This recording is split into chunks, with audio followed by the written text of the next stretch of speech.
I am JJ McMoon, and I'm going to go cross-country on a bicycle. Hi, I figured I'd come out here to this beautiful field and talk a little bit about training and diet. I get a lot of questions about, wow, you're going cross-country and you're 45 years old, right? Yes, I'm 45 years old. You can tell a little bit about the gray on my hair. So why would I do this? And what kind of training and diet am I going to be doing in order to get this done? So I've actually started this, the training and the diet, back when this became sort of a reality to me, back in September of 2005. I'm sorry, 2015. I got the idea 20 years ago, and I've been an avid bicyclist, or not avid, I guess, compared to a lot of people on the internet. But you know, I'd bike maybe 10 to 30 miles a week, you know, in my workouts at the gym. Pretty much all the time. I've done a few long distance bike rides, a couple 40, 50 miles here and there. I think I may have done 100 miles one day. I didn't have my speedo or distance with me, so it's possible I've done a century, but officially I have not.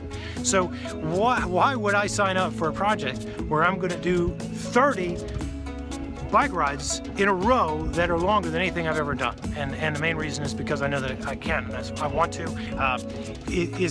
You know, my ideal would have been to do it 50 miles a day. 50 miles a day, I know I could definitely do, especially now with my training results as they've been. So why would I choose to do 100? So there's a time constraint. There's the fact that, you know, it's a challenge, and I like that. The name of the project, 30 Centuries, I think is pretty cool. So all those reasons. So that's why I'm doing that. So what did I start doing when I realized that this could finally become a reality? Well, the first thing I did was start taking off weight. I found that I was on the borderline obese level back then. I wish I had taken some more video back then so you could see the difference. My face looked very different than it does now. Like I said, I was pushing about 215, which is a lot of weight for me. I have a very skinny frame, and 215 was a lot. I mean, you know, it's 300 pounds, no, but it was a lot, and it was certainly more than I felt comfortable with. So my first strategy was to get rid of that weight. So that's what I did for about 2 months. I basically starved myself. I went on a very unhealthy weight loss program, and I was tired all the time, and I felt really terrible. But in that process, I learned a lot about how to feed the body right and lose weight, and I've been able to keep the weight off and gain muscle mass and still keep my weight the same, which means my fat percentage is going down. So I've been able to do all of that, so obviously that diet is working. So I'm going to share some of that with you right now. And the key to this is that no diet will work without exercise. You must exercise. Now you may say, I don't have time to exercise. You got to make time. You got to figure out. And I'm not talking about time to go to the gym. I mean, if you have time to go to the gym, that's great, because you can be more scientific about it and do that. But if you don't have time to go to the gym, do you have time to walk down the stairs to get to your car at lunch break? Do you have time to walk back up afterwards? Do you have time to walk to work? Do you have time to walk when you get home? Do you have time to take your kids out for a walk instead of a plop down in front of the TV night? I mean, these are all things that require some ingenuity on your part, but you have to exercise. You have to. And it's been my experience, or at least with my body, which is a different tool than you may be working with, my body needs the exercise first thing in the day. My body's saying, hey, what kind of day is this going to be? And if I am a sloth for the first couple hours of the day, it doesn't matter if I work out after dinner. I'm not going to see any results, or much results, if any, from that workout if I do that later in the day than early in the day. So that's what I do, is in the morning, I get up, you know, I take my kids to school just like everybody, but once they're in school and I have some time, that's when I go to the gym, or that's when I go and I do my active thing. So that is the key part of it. Now you may say, well, I'm here for a diet. And it's like, your diet's not going to work unless you get your metabolism right, and you must exercise. There's no way around that. You have to exercise, and there's a million YouTube videos on how to exercise. My exercises are going to focus more on cycling and cardiovascular system and upper body strength as it relates to cycling, because that's what I'm training for. So that may not be the best weight loss type of exercise that you do, but it works for me. So you're just gonna see what works for me in that sense. But no matter what you eat, no matter what kind of diet you put yourself on, or as little as you eat, it's not gonna matter if you don't get your metabolism going. And exercise has to be part of your routine to get your metabolism going. Okay, so exercise is the first key. Now the second thing is that you have to manage what your body's pushing out through calorie burning, which we do normally, through going to the bathroom, which we do normally, and also in your daily activities. If you are working out and your working out is a mile walk, you're going to have different needs than a person who is going to the gyms and pounding weights for 2 hours. Your bodies are going to cry out for two different things. The person pounding weights is going to be calling out for a ton of protein, and you're walking around the neighborhood's going to call for a few more carbs. Now, does that mean all carbs are evil? No. I've found that if I try to wipe all carbs out of my diet, which is nearly impossible, by the way, but I've tried, and I find that when I've tried to do that, what has happened is my body hasn't responded well to it, and I don't lose as much weight as if I have just a few carbs.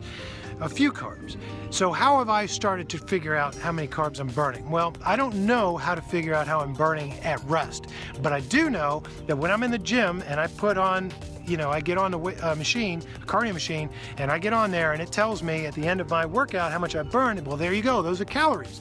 Those are calories you burn. Those are calories you can consume through carbs. And there's simple math problems out on the internet everywhere. Just ask on the internet, how many calories does this food have in this measurement? And it'll tell you.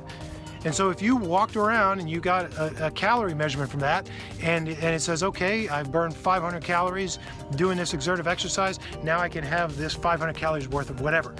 And I'm going to tell you this, in my experience, it does not matter unless you're going for like peak performance, like we're talking about like winning races, like Tour de France and stuff like that, then it matters.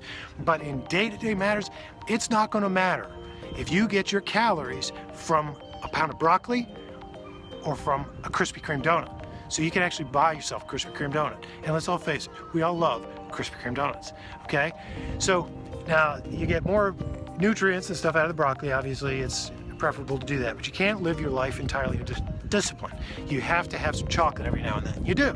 Have some chocolate, have a banana, have some stuff like that they call bad carbs. It doesn't matter as long as you have them in good portions and in response to your lifestyle, which is dictated by, my first point, the exercise that you start your day off with.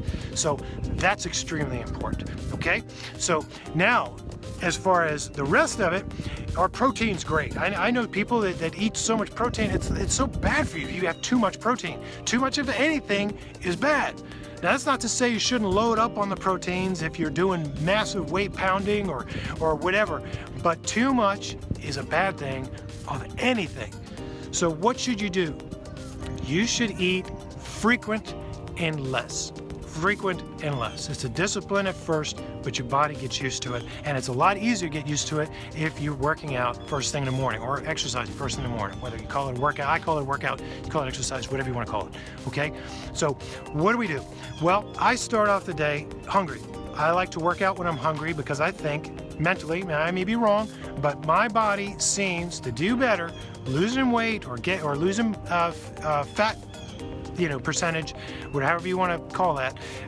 My body seems to do better with that when I work out hungry. Now, that doesn't mean I work out starving, okay? Because I have another rule that I like to do, which is try not to eat anything after 6 p.m. Now, we'll talk about that later. That's a weight loss strategy. I'm not doing that now, but we'll talk about that later. But I also like to do that. Now, if I do that and then I work out in the morning, I am starving, and I am not doing good for my body. My body is in starvation mode. It's going to break down muscle. It's going to take away from me. So I'm putting myself through this hard activity for something that's worse for my body. Does not make sense to me. Everything I do for my body, I want it to be good. So what do? Well, as long as you've eaten a real good, balanced meal the night before, you can get up, work out hungry, and what I think that does is that trains your body to burn fat, okay, to utilize the fat. The stuff on your belly that you get when you're older, like me, I'm 45 years old, okay? So the stuff you get on your belly that's older, the stuff you get under here when you get older, all that stuff, I think it helps melt that away. And my face looks completely different than it did 6 months ago, so I think there might be something to that, okay? So that's what I try to do. I try to work out hungry. The other thing I try to do is if I haven't eaten the night before, haven't had enough, or I can just tell that my blood sugar is a little bit low, once you feel that, you know your workout's not going to be so great, and you're going to have to learn this about your own body. Your body's your own tool, okay? So what I'll do is I'll start off the day maybe with a hard-boiled egg or two, not too much, okay? maybe some potatoes. I am Irish, so I like potatoes. So I'll cook up some potatoes. Potatoes are one of the best and most efficient carbs you can eat. So just a small portion of that, or even sometimes I'll wake up and if I have some salmon left over, I'll have maybe 6-8 ounces of salmon, not too much, but just a little bit. And as for what do I want for carbs, an oatmeal cereal is what a lot of cyclists rave about. I'm just not into oatmeal cereals. I suppose I would eat it if I was starving, but it just doesn't do it for me. So I'd rather have a banana or something like that. It's good carbs, straight in, gives you some energy, and boom, you're on your way, and you can work out. Now, I am also eating some supplements now. Now, in a separate video, I'm going to cover the supplements that I'm eating, because not everybody needs to hear about supplements, and it kind of gets in the way of normal everyday life. This is for the general public. You want to know about weight loss, you want to know about that kind of thing. That's what this video is for. But I am going to be doing other videos on supplements and everything about my workout routine and my diet on a scientific level later on. So you'll see a lot of that, but this is just an overview. So that's what I'm doing. And I also try to eat the more of my carbs in the morning than at night, because I believe it, and I've heard it written both ways on the internet or whatever. You can't really trust everything you read on the internet. In fact, you shouldn't trust anything you read on the internet most of the time. But I think that you burn more fat if you don't have as much food in your stomach when you go to bed. So that's why I have a kind of a rule that I try to follow maybe 4 or 5 times a week, where I won't eat after 6 p.m. I can only have water. Water's the only thing I'll eat, and I don't even mean Gatorade. I don't even mean one of those energy drinks. I don't mean that. I don't even mean a protein bar. I mean nothing. I eat nothing after 6 p.m. Am I starving? Absolutely. Because I think the older I've gotten, the more sweets I want at night, which is the main reason I came up with this diet. Makes me want to eat ice cream and drink beer. After 6 is when you want to drink beer, so you won't drink much. I'm not drinking at all now until the trip is over, so I'm completely dry right now. It's killing me in the summer because I love my beer, but hey, this thing's more important right now. So but that's a little bit hardcore. I mean, you want a beer here every now and then. That's why it's only a 4 or 5 day a week diet that I do. I give myself a day or 2 off if you want to do that. So as far as diet goes, that's what it is. I do proteins, mostly eggs, because eggs are very efficient proteins. They don't have many calories in them. Really good. I mean, you can nail 4 or 5 eggs, and there's some information out there that this may contribute to your cholesterol level, but my doctor says it doesn't, and I haven't seen any change in my cholesterol since I did that. So that's what I'll do, is I'll have eggs in the morning. I will eat some red meat, like a real nice steak or lean steak or something like that, but it's rare. And frankly, I try to stay away from it because I seem to balloon up after I have a steak. It just doesn't work right with my body. I'm not completely vegetarian. I eat a lot of salmon. Salmon is a very efficient fish. It's really, really good for you, and it's kind of inexpensive too.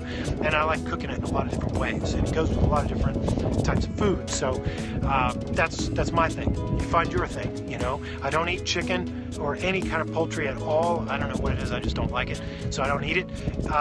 Some red meat every now and then, maybe once a month. Maybe I'll have a steak, and then some salmon. So that's pretty much where I go. How much salmon do I eat? I'll eat maybe 6 to 8 ounces every other day, or every day sometimes, depending on how hard I'm training. On days off where I'm not working out, and you have to take days off, I typically will cut down on my protein.